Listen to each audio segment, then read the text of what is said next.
Très bien, merci beaucoup Maurice. Alors attendez un peu mes camarades de jeu avant d'aller ruer au mur, tout de suite candidater au Lab Innovation de la Banque de France.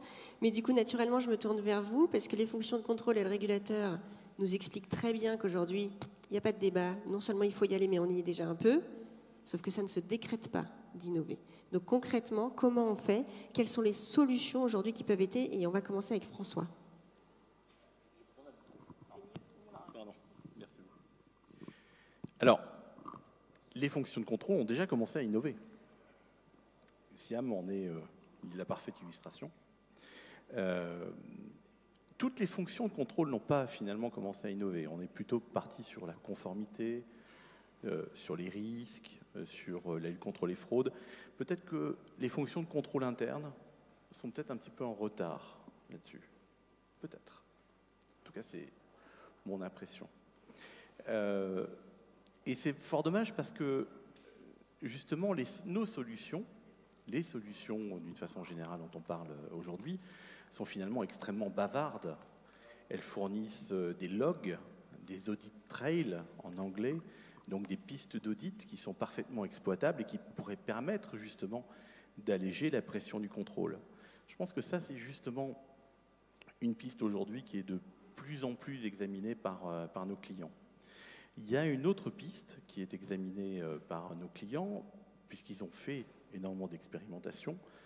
Pour les expérimentations qui ont été intéressantes, jugées effectivement productives, il va falloir les passer à l'échelle, justement. Et les passer à l'échelle, ça veut dire transformer les capacités que ces solutions vont venir outiller. Ça veut dire travailler sur les organisations, ça veut dire travailler aussi sur les ressources, sur les personnes justement qui vont opérer ces systèmes-là. Peut-être revoir les doctrines aussi, de lutte contre les fraudes, de lutte contre le blanchiment, puisqu'elles vont être impactées justement par ces transformations. Il y a notamment, et vous le disiez, on est dans un champ d'innovation qui est ouvert. Il va falloir aussi être en capacité de faire ce que les militaires appellent de l'innovation d'opportunité. Et c'est vrai que dans les banques, on est plutôt dans une forme d'innovation programmatique. Donc comment on peut justement adosser l'un à l'autre? C'est là où nous, en tant qu'éditeurs, nous travaillons pour justement être une forme de colonne vertébrale auquel justement les innovations vont pouvoir venir se raccrocher et permettre justement le passage à l'échelle. Et d'ailleurs, ce travail-là, on ne le fait pas seul, on le fait aussi avec des startups, l'environnement français. Par exemple, bientôt, avec des données, on va fabriquer de l'eau chaude, avec Carnot, voilà, par exemple. Et là, on rejoint les sujets de ESG en particulier. On travaille aussi avec des startups qui sont spécialisées sur les fonctions de contrôle, sur des métiers particuliers, par exemple dans l'assurance, dans les mutuelles, avec APPC, du groupe Forside. Voilà, donc petit à petit, ce que l'on voit, c'est que on va être de plus en plus finalement dans un environnement ouvert, collaboratif, et pour justement permettre de faire en sorte que cette innovation d'opportunité, et vous avez une quantité d'excellents exemples justement dans la galerie juste à côté, puisse justement être intégrée et de façon pérenne finalement dans vos environnements. Voilà. Donc ça ne se décrète pas effectivement l'innovation. Ça se structure de manière justement à pouvoir être agile et opportuniste. Alors si comme moi vous avez déjà fait un petit tour dans la galerie ou sinon je vous invite à le faire au déjeuner, vous verrez que du coup ça parle, et vous l'avez entendu, collaboratif, digitalisation, technologie, intelligence artificielle, data mining, et ça parle même contrôle en continu. C'est quelque chose qui interpelle beaucoup parce que ça fait des années qu'on en parle, mais on le voit rarement. Donc je vais me tourner cette fois vers Julien pour savoir un peu ce qu'il en est et ce qu'on voit aujourd'hui sur le marché sur ce sujet du contrôle en continu. Alors merci de me poser cette question. Donc le contrôle en continu, on parle de surveillance des tiers, etc. Quand on parle on parlait tout à l'heure dans une autre table ronde de conformité permanente, c'est des choses qui existent déjà dans beaucoup d'outils, hein, dans les outils qu'on propose nous chez Synapse également. Ça fait partie du cœur du métier. C'est pas toujours mis en œuvre, ce qu'on constate chez nos clients. Je pense que derrière, il y a l'idée de la systématisation. le contrôle continu, il est efficace s'il est systématique sur l'ensemble des tiers, s'il est systématique voilà. Donc, et tout ça, ça crée en fait une tension parce que systématiser, ça veut dire que ça crée une forte pression sur les premières lignes. Donc moi, je vais parler un peu de l'innovation pour améliorer la collaboration entre les secondes lignes et les premières lignes. Ça me semble essentiel. Parce que systématiser les contrôles, ça met donc cette pression, et il y a une tension qui se crée entre les équipes de supervision, de contrôle, et les équipes opérationnelles de première ligne, les commerciaux ou les acheteurs. Et pour résoudre cette tension, évidemment, je rejoins tout ce qui a été dit sur les innovations technologiques comme l'IA qui peut permettre de faire de l'aide à la décision, tout un tas de choses comme ça. Mais je ne vais pas m'attarder là-dessus, je vais m'attarder sur une innovation dont on parle quand même finalement beaucoup plus rarement, qui est l'innovation de processus, l'innovation de design. Parce que pour que les premières lignes adoptent, la clé c'est l'adoption des outils, l'adoption des process. Et l'adoption, ça passe par la désirabilité d'un outil. Enfin, je veux dire, c'est évident. On a tous entendu parler de l'iPhone. Le smartphone a été déployé du moment où il y a une entreprise qui s'est attelée aux détails du design. Donc, il faut penser ergonomie au sens très large. Je ne parle évidemment pas des couleurs des écrans, c'est sûrement important, mais c'est vraiment tout dans le détail du processus, dans le moindre détail. Donc, ce que je pense qu'il faut avoir en tête, c'est donc mettre en place, donner la parole aux utilisateurs, faire collaborer les deuxièmes lignes et les premières lignes, y compris avec les éditeurs de logiciels. C'est parfois une difficulté avec les grands comptes que nous n'avons pas accès aux utilisateurs. On a accès au MOA, au chef de projet, on a accès au manager, on a difficilement accès aux utilisateurs. Or, dans le métier du design, dans mon équipe, il y a des designers, et leur métier, c'est de regarder les utilisateurs travailler, de comprendre ce qu'ils font, de voir où ils cliquent trop de fois, voir les informations. Je me suis déjà assis à côté d'acheteurs ou de commerciaux, et dans beaucoup d'outils, on leur présente toutes les informations disponibles, mais ils sont complètement perdus. Donc c'est important que nous puissions nous asseoir à côté des utilisateurs pour les voir travailler, voir ce dont ils ont besoin, ce dont ils n'ont pas besoin, pour pouvoir concevoir après des outils adaptés à chaque équipe. La collaboration, c'est ça, c'est un commercial n'a pas besoin des mêmes informations qu'un compliance officer qui va faire une enquête approfondie parce qu'il y a un doute à lever sur un tiers, évidemment. Donc il faut qu'on... Voilà, donc je pense que c'est une innovation clé. Donc on a fait un gros travail avec le groupe La Poste. Donc si ça vous intéresse de voir ce qu'on a fait pour eux, n'hésitez pas à venir nous voir par la suite. Voilà, donc ça je pense que c'est une innovation dont on ne parle pas beaucoup, mais qui est à mon sens essentielle, c'est l'ergonomie des outils et des process pour faire du contrôle continu, faire de l'onboarding systématique également, parce qu'il y a le même problème sur l'onboarding en fait. Oui, tout à fait. Alors je pense que l'appel est bien entendu pour les corporates et les établissements. Les éditeurs souhaitent avoir accès aux utilisateurs. Mais du coup, on va demander directement à Siam ce qu'elle en pense. On a à la fois entendu la clé, c'est l'adoption, et puis cet appel à rentrer en contact avec les end-users. Comment, à la Massif, vous adressez ces sujets pour faire en sorte que les innovations soient adoptées et aient un impact sur les utilisateurs finaux ? Alors, bonjour à tous. Effectivement, il y a un sujet d'utilisation de cette innovation, parce que là, on a parlé de beaucoup d'innovations. D'abord, on peut distinguer, il y a bien sûr l'innovation pour les fonctions de contrôle. Clairement, c'est un public aussi interne pour nous, en tant que direction innovation. Et après, il y a comment ces fonctions de contrôle s'intègrent au fait dans le parcours d'innovation. Et pour une innovation réussie, on connaît beaucoup le premier challenge, c'est le passage à l'échelle. Et le passage à l'industrialisation, une fois qu'on a passé le cap de l'expérimentation, du pilote, du POC, du MVP, peu importe comment on l'appelle, il y a quand même un sujet, un défi qu'on a constaté les 15 dernières années.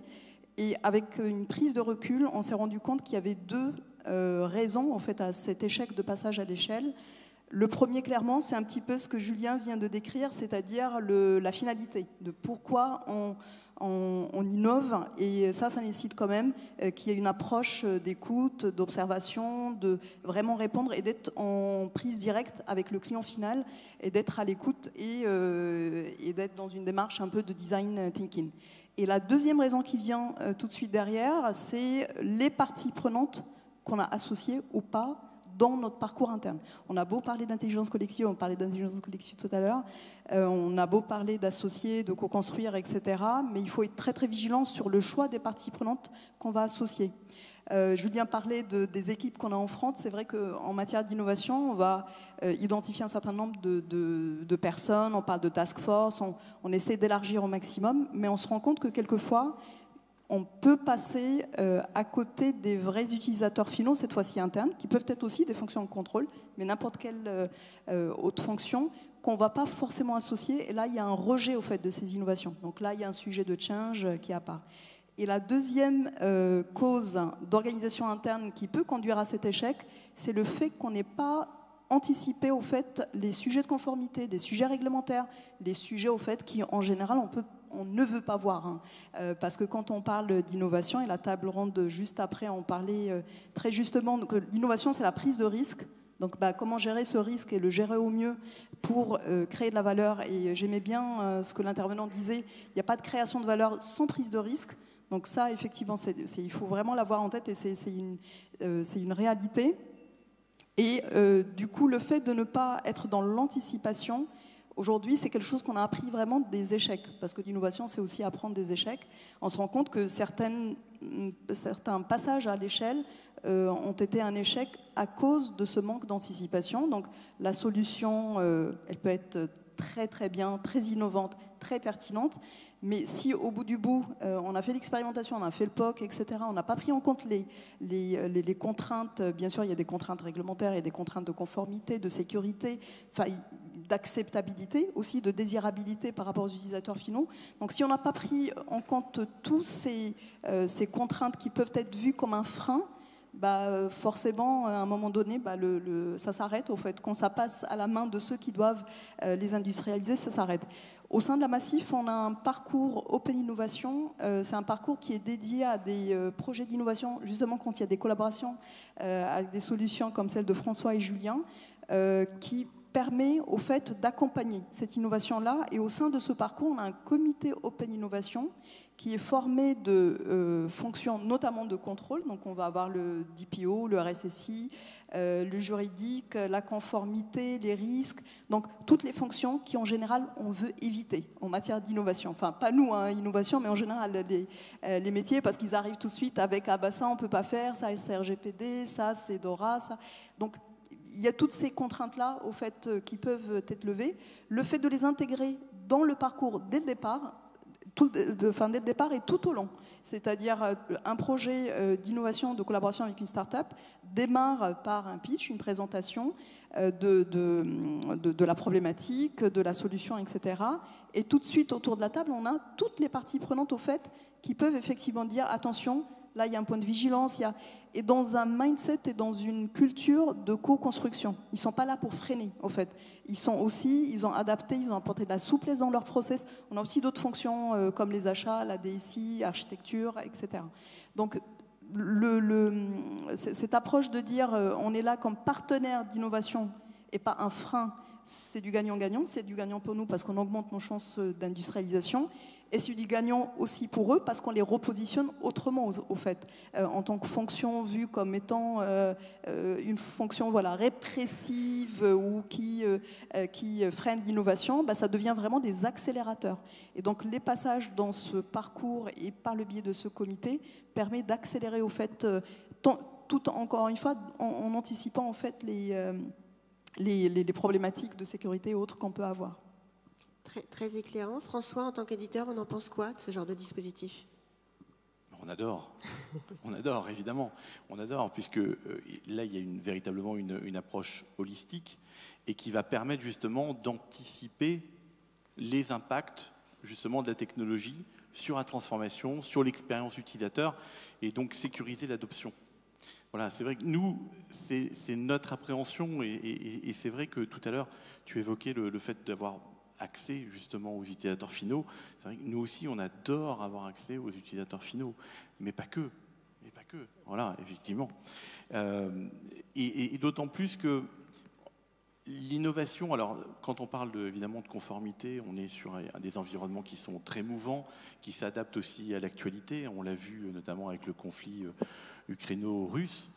On a vu il y a un certain nombre de systèmes qui ont été particulièrement challengés justement par les mises à jour des listes. Enfin, ça a été assez contraignant. Et puis au-delà de ces mises à jour de listes, les conséquences qu'il y a pu avoir aussi sur les relations clients qu'on pouvait avoir avec des gens qui d'un coup devenaient un homonyme ou bien même qui étaient les personnes concernées par ces sanctions. Donc, si je reviens maintenant à la technologie, nous, ce qu'on va chercher à faire, je pense, mais je dis nous, c'est pas simplement SAS, c'est les acteurs techno, on doit avoir un regard non seulement vers nos clients, mais aussi vers les évolutions technologiques. Il y a une évolution notamment dont on n'a pas encore parlé, c'est le quantique, qui va avoir, où on parle de suprématie quantique. Ça, c'est véritablement l'objectif. Est-il atteint aujourd'hui ? Probablement par la Chine. Ces impacts notamment sur la sécurité, sur l'IA. Je pense d'abord à la sécurité parce qu'effectivement il y a un certain nombre de la sécurité qui repose sur des clés qui aujourd'hui peuvent être cassées très très facilement justement par le quantique. Donc c'est une menace, c'est aussi une opportunité. On va pouvoir avoir, alors on l'a vu, malgré tout, on n'a pas besoin de quantique pour faire du LLM et pour progresser et pour avoir des échanges de plus en plus troublants avec des intelligences artificielles. Mais là, on va passer encore un stade supplémentaire à partir du moment où on aura réussi à stabiliser l'état quantique. On n'y est pas encore, mais on n'en est finalement pas très très loin. Revenons encore maintenant, parce que c'est là où aussi, nous, on doit après finalement un petit peu être comme un caméléon, c'est-à-dire on va regarder ces sujets qui peuvent paraître futuristes, on écoute évidemment naturellement nos clients, leurs évolutions, on regarde ça attentivement, on voit une convergence aujourd'hui des réflexions pour urbaniser les systèmes de contrôle. Donc réurbaniser les systèmes de contrôle, on l'a vu, c'est des impacts capacitaires extrêmement importants. Faire converger les contrôles qui sont faits pour les risques, des contrôles qui sont faits pour le contrôle interne, les contrôles continus qui sont faits pour faire la lutte contre le blanchiment, la lutte contre les fraudes. Et on essaye justement de faire en sorte d'être en capacité, sur les exigences non fonctionnelles en particulier, d'être à la hauteur. Parce que ensuite, SIAM et ses équipes nous poseront la question de savoir, vous êtes conscient que votre système il doit fonctionner 24 heures sur 24, 7 jours sur 7. Vous êtes conscient que dans une optique justement de bonne expérience utilisateur, vous devez être en capacité de donner une réponse en 50 millisecondes. Quand vous commencez déjà à cumuler ces sujets de performance, ces sujets de disponibilité et en plus de résilience, parce qu'effectivement, ensuite, on n'est pas à l'abri d'une attaque. Il faut que ce système-là puisse revenir en ligne très rapidement si le niveau d'exigence est finalement très très élevé. Et donc, tel un caméléon, on doit avoir, nous, la vision sur justement à la fois les sujets très technologiques, et je pense que nos clients nous attendent en particulier sur ces sujets-là pour dire vous allez exercer une veille et surtout vous allez vous maintenir un jour, être en capacité d'utiliser justement notamment les ressources quantiques. Voilà, soyez prêts. Et on voit un certain nombre de clients qui faisaient des expérimentations très orientées techno et qui finalement se disent je vais me recentrer sur mon cœur de métier et je vais effectivement, plutôt que faire de l'expérimentation techno pour l'expérimentation techno, justement venir l'appliquer à un processus que je vais vouloir transformer. Alors pour poursuivre cette vision de ce qui se passe sur le marché, Julien, cette fois-ci, est-ce que tu notes aussi chez Syspertech les mêmes écueils que Siam évoquait et que François venait compléter dans l'adoption et le passage à l'échelle ? Oui, on le constate, effectivement, il y a le passage à l'échelle, c'est quelque chose de compliqué. Il y a une ambiguïté entre innover, c'est faire un petit test avec quelques utilisateurs, quelques équipes dans un grand groupe. Et le passage à l'échelle, là, je rejoins ce que tu disais, François, sur l'urbanisation. Il faut que ça s'intègre de manière claire dans le SI existant. Donc là, il y a une espèce de confrontation un peu entre la DSI qui est garante de l'urbanisation, de la sécurité, de la résilience de son système, et puis les équipes métiers qui veulent aller vite, que ce soit les contrôles ou les équipes opérationnelles, les niveaux 2, les niveaux 1. Ils veulent aller vite, ils veulent automatiser. Et donc, après, il y a des architectures, nous, c'est ce qu'on s'attelle à faire chez Synapse, c'est de vraiment faire une architecture qui permet d'avoir une plateforme qu'on peut mettre dans les mains très rapidement de plusieurs utilisateurs, qui éventuellement utilisent 2 systèmes, l'ancien et le nouveau, l'un pour le métier, l'autre pour la conformité. Et puis petit à petit, quand on voit que ça prend bien, qu'on a optimisé le fonctionnement, etc., à ce moment-là, l'architecture de la solution est faite de manière, avec des API pour ceux qui savent ce que ça veut dire, de manière à ce que toutes les commandes qu'on peut faire un utilisateur via son portail puissent être faites aussi par un système externe qui permet d'intégrer tout ça de manière claire dans le SI. Donc voilà, je pense qu'il y a des architectures qui existent aujourd'hui qui permettent de manière très simple de faire ça, de faire à la fois une petite expérimentation puis de la mettre à l'échelle. C'est une réponse, bien sûr, c'est pas la seule, hein. Il y a toute la conduite du changement, il y a énormément de choses après à mettre en œuvre, mais c'est une réponse déjà. Alors, on entend effectivement que les utilisateurs sont tous très pressés, qu'ils n'aiment pas trop parler aux fonctions de contrôle, aux directions des risques, parce qu'ils ont peur que ça les empêche d'avancer ou que ça les ralentisse. Harold, concrètement, dans les fonctions de contrôle, comment vous adressez ça? Comment on se prépare pour être prêt justement à adresser ces enjeux, à réussir à accompagner nos opérationnels dans cette mutation? Pour adopter finalement nos innovations, je pense qu'on a d'abord commencé par échouer. Donc c'est un enseignement finalement hyper important, ça a été dit, hein, dans l'innovation c'est fondamental. On a d'abord pensé, dans beaucoup de cas de figure, je dirais même pour toutes les lignes de défense, des outils avec des belles fonctionnalités avant de penser à des besoins et à des utilisateurs. Donc moi j'ai toujours plutôt défendu une logique de la demande après coup, après avoir appris en tout cas de ces erreurs-là, pour finalement ensuite penser une adoption par une transformation complète et pas uniquement un mode-up d'un équipement, d'un outillage, ou juste d'une documentation qui serait dans tous les cas insuffisante pour garantir une bonne compréhension sur le terrain. Donc pour résumer, je dirais sur la partie outils, on peut développer quelque chose maison comme faire appel à toutes les sociétés présentes aujourd'hui pour finalement répondre à un besoin métier, à une demande qui est devenue fondamentale, aller plus vite, traiter du volume, être effectivement dans les exemples que tu pouvais prendre François sur nos enjeux aussi par rapport à l'instantanéité qu'on doit à nos clients et donc y compris dans le contrôle. Pour accompagner ces changements, finalement, il faut repenser complètement nos processus, que ce soit pour les premières, deuxième lignes, donc le business comme les fonctions de contrôle, mais aussi pour la troisième ligne de défense, pour contrôler différemment. Et un des enseignements que je retire de différentes expériences, c'est qu'il faut penser finalement notre équipement dans le chemin critique de l'utilisateur. C'est de se dire, ça doit être complètement intégré à ses outils du quotidien, à son workflow, à son système finalement de gestion des alertes, si on est sur des fonctions de conformité par exemple, ou finalement quasi à côté de la grille de dépouillement ou dans la grille de dépouillement d'un contrôle que va faire un auditeur. C'est ce qui garantit finalement l'adoption en évitant d'avoir une multiplication ou une panoplie d'équipements difficiles à appréhender, et notamment quand on vient de rejoindre les équipes. Sur le volet humain, donc là je fais un peu le trio du modèle opérationnel, sur le volet humain, il y a finalement besoin d'aller dans un champ de compétences très large. Un champ de compétences qui va par exemple prévoir ce qu'il y a de plus technique, avec par exemple des collaborateurs formés à la data science. Ça a été dit au groupe Crédit Agricole, on a aujourd'hui ces compétences-là directement dans les métiers, y compris les métiers de contrôle, finalement pour accompagner les enjeux du quotidien, mais également de penser à des formations non techniques, et je peux penser à accompagner les managers finalement pour savoir détecter, soutenir, impulser l'innovation et la conduite du changement qui peut aller avec, et donc avoir aussi finalement tout ça dans une académie mise au contact, j'ai envie de dire, de nos équipiers.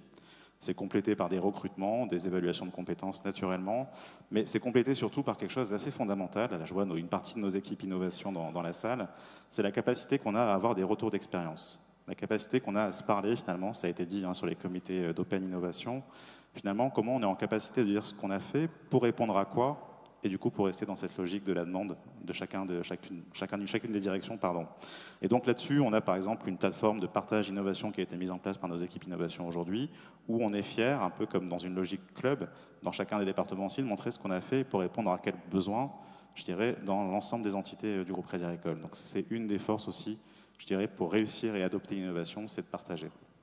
Alors du coup, on touche à une transformation très profonde de toute l'organisation. C'est-à-dire quand tu dis il faut transformer, alors là tu mets toutes les lignes de contrôle d'un coup. Donc c'est évidemment très profond, ça touche toutes les lignes de contrôle, mais en fait toute une organisation. Et c'est un changement de culture dont on est en train de parler. Donc là je vais me tourner vers Siam pour avoir une vision encore plus globale, au-delà des fonctions de contrôle. Comment on adresse ce changement de culture pour tous les métiers, à la fois les opérationnels, mais aussi les fonctions de contrôle? Alors effectivement, il y a la culture qui peut être un vrai levier, là pour le coup, pour réussir cette transformation-là et d'être dans cette approche un peu ouverte, alors à la fois interne et externe. Interne, alors je reviendrai là-dessus parce que interne, notamment les fonctions de contrôle et les collaborateurs aussi, et les métiers, et les directions internes qui vont être porteurs de projets, qui vont être demandeurs de solutions, d'innovation, etc.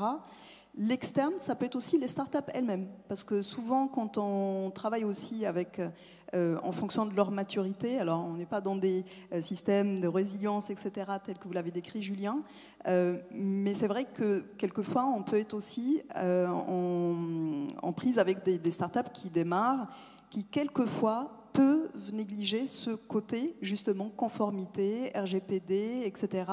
Et pour eux, quelque part, ils nous le reprochent même. Donc il y a une vraie acculturation entre les deux pour qu'ils comprennent au fait l'enjeu. C'est pas c'est pas le côté image, grand groupe, chronophage, etc. C'est que c'est des vrais enjeux réglementaires de sécurité et qui sont à respecter. Enfin c'est pas on le fait pas pour le plaisir, on le fait vraiment par obligation en fait et par aussi engagement, responsabilité vis-à-vis de nos assurés, vis-à-vis de nos sociétaires et autres. Et donc ça, déjà, une acculturation auprès de ce public-là et de sortir au fait de... Ça fait 15 ans que les startups nous le reprochent, de dire « Ah oui, mais quand on collabore avec des grands groupes, c'est chronophage, c'est lent chez vous, etc. » Donc il y a une acculturation déjà vis-à-vis de ces startups et ensuite il y a une acculturation aussi interne. Parce que c'est vrai qu'en général, on n'est pas les plus agiles. Plus une organisation est importante, moins on a de la souplesse et de l'agilité, on a des process, on a des choses à respecter. Et donc c'est là où la collaboration avec les fonctions de contrôle notamment, elle est très très importante, elle est clé. Nous par exemple, on va jusqu'à organiser des Learning Expeditions pour ce comité dont je parlais, Open Innovation, où on va donc avec des fonctions, RSSI, etc., on les sort de leur quotidien et on va dans des accélérateurs, des incubateurs et on rencontre des startups.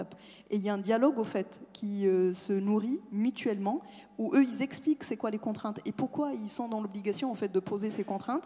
Et de l'autre côté, les startups elles expliquent aussi leurs contraintes d'agilité, etc. Donc cette acculturation, donc il y a plusieurs niveaux, plusieurs phases, mais elle est très très importante, notamment auprès des fonctions de contrôle. Parce que c'est surtout là, au fait, où c'est très processé, ce qui est tout à fait normal, hein, c'est juste normal, et ça les sort aussi un petit peu, encore une fois, de schémas peut-être un peu classiques. Merci beaucoup Siam. Et donc on est dans le choc des cultures. Mais alors du coup j'imagine, quand on parle de choc des cultures entre un corporate et des startups, entre une institution comme ce qu'est la Banque de France et des startups, on s'imagine bien que le choc peut être encore plus fort. Et donc Maurice, là je me tourne vers toi. Il est comment ce choc? Alors avec la rue de Réaumur, j'imagine qu'on essaye d'assouplir un peu. Mais à quel point est-ce que c'est violent aujourd'hui? Alors en fait, on aime bien être là où on ne nous attend pas. Donc la Banque de France, c'est une institution qui a un peu plus de 220 ans, hein. Mais elle ne serait pas là si elle n'avait pas régulièrement innové. Il y a une capacité d'innovation que vous n'imaginez même pas sur les billets, par exemple, hein. On est en train d'investir 250 millions d'euros dans une usine de production dans le Puy-de-Dôme. Et le lien avec les startups, il est venu assez naturellement sur une de nos lignes métiers. Je vous parlais tout à l'heure de la stabilité financière, c'est notre mission en tant que banque centrale. Vous savez qu'on est également un acteur majeur dans toute la partie de la stratégie monétaire, hein, inflation, taux d'intérêt, et on a également une troisième ligne métier qui sont les services à l'économie. On déploie des services. Quand vous avez un billet, vous ne le payez pas. Ça vous paraît normal qu'il soit neuf, ça vous paraît normal qu'il soit sécurisé. Ce n'est pas le fruit du hasard, c'est des hommes et des femmes qui travaillent. Et dans cette ligne métier, on a des services pour les particuliers, on a des services pour les entreprises. Et dans les services d'entreprise, on veut accompagner les entreprises dans leur développement, dans leur croissance. En 2020, donc, je suis nommé correspondant national start-up pour déployer une ligne de soutien aux start-up. Donc ça se manifeste sur deux volets. Ça se manifeste sur un volet d'accompagnement pour les plus jeunes start-up, donc early stage, hein, qui sont en recherche de solutions de financement non dilutifs essentiellement. On travaille beaucoup avec la French Tech, on est dans des partenariats avec eux. On a déployé ce réseau dans l'ensemble des régions, après avoir testé en Ile-de-France à Station F, où on était hébergé, presque incubé. Si vous voulez, on a fait notre POC, notre MVP, puis après on est passé à l'échelle, c'est clair. On a un réseau, on a 20 correspondants régionaux start-up qui sont au contact de cet écosystème partout dans les régions, qui reçoivent des jeunes entrepreneurs, qui leur expliquent l'importance des fonds propres, ce que c'est qu'un effet de levier, etc. L'accès à la relation, y compris à la relation bancaire, parce qu'il faut financer également, y compris de la dette là-dessus. Et la deuxième ligne métier, elle rejoint presque celle de la stabilité financière, puisque vous savez qu'à la Banque de France, on est quand même en charge de veiller à la qualité du crédit qui est distribué. Et pour veiller à la qualité du crédit, on a un outil, un thermomètre qui s'appelle la cotation et qu'on déploie pour 300 000 entreprises dès lors qu'elles ont au moins 1 million d'euros de chiffre d'affaires. Donc il y en a certains parmi vous, très certainement, qui sont dirigeants, chefs d'entreprise, qui savent ce que c'est que la cotation, qui rencontrent les équipes de la Banque de France. Mais sachez que dans ces 300 000 entreprises qu'on identifie et qui participent, qui font l'essentiel de l'économie et de l'emploi, on a identifié un petit pourcent d'entreprises qui sont des start-up, c'est-à-dire on est sur des modèles de croissance. On est sur des entreprises en hypercroissance, on est sur des entreprises qui font des pertes, on est sur des entreprises qui font des levées de fonds. Si on n'innove pas en tenant compte des spécificités de notre modèle de croissance et que le seul pivot c'est celui de la rentabilité pour rembourser la dette, c'est pas possible, c'est forcément des ratings qui seront systématiquement dégradés. Donc on tient compte des spécificités des startups dans un programme de cotation, on en rencontre 40% chaque année de ces entreprises, on est très intéressé, on les rencontre. Et là, on fait un lien aussi avec l'innovation, c'est qu'une fois qu'on les a rencontrées, comme elles sont forcément très innovantes, on leur dit aussi ce qu'on fait à la Banque de France pour innover. Il peut y avoir des synergies, on leur dit connectez-vous sur le lab de la Banque de France, vous voyez une plateforme, si les sujets que nous traitons vous intéressent, on peut en discuter ensemble, etc. Donc on crée là aussi une émulation et des synergies en lien avec l'innovation et je pense que ça nous renforce. Donc on profite de cet observatoire que nous avons parce que je pense que participer à la stabilité financière, c'est aussi indiquer comment se comporte l'économie. Donc on publie des études, des enquêtes de conjoncture. Et plus spécifiquement pour les startups, on publie annuellement une étude sur la situation financière de ces entreprises. Parce qu'on parle de start-up, mais de quoi parle-t-on? Il faut les définir, il faut les identifier. Il y a un très gros boulot. Et finalement, pour dire, c'est 110 000 emplois, c'est 30 milliards d'euros de chiffre d'affaires, c'est des taux de croissance à 2 chiffres de l'ordre de 20%, c'est-à-dire 4 fois plus que les TPE-PME quand même. Voilà, donc c'est quand même un secteur dans lequel on embarque à la fois de la croissance, de l'emploi, et derrière tout ça, des enjeux importants en termes de souveraineté, y compris numérique, bien évidemment. Donc on y est très sensible, donc on veut être engagé dans l'écosystème de l'innovation. Je crois qu'on y est. On veut être au contact des startups, mais on veut aussi pouvoir favoriser l'innovation et l'encourager, la soutenir, possiblement aussi à travers nos programmes. Merci beaucoup Maurice. Alors ça fait du bien.